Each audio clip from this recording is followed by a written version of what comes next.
Hey everybody, welcome back, and in this video I will be showing you how to use Disney Plus in any other country. So like for example, if you're having this kind of error message showing up, you can easily fix it. So first of all, you need to install your NordVPN onto your device, or let's just say you're using a mobile phone, you can do that.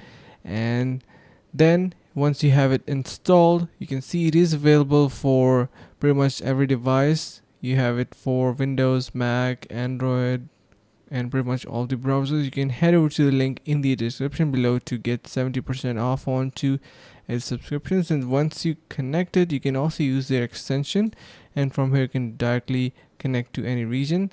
And then what you are going to be doing here is, you can see, let me just allow this. Okay, once you connect it, you are going to be having it done. So all you need to do is simply refresh your site and it should be pretty much working out. So you can see Disney Plus, you can access their plus version or simple version as well. So I'm going to be connecting that in the background and trying that again. So this is the only way that you can get yourself working with Disney Plus.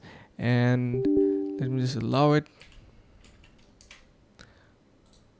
And over here you will be able to see it is going to be working. So let me just refresh this again. Hopefully it should be working. And yeah, so this is the point, guys. I hope this helps. Thank you so much for watching. Stay tuned and see you in the next video.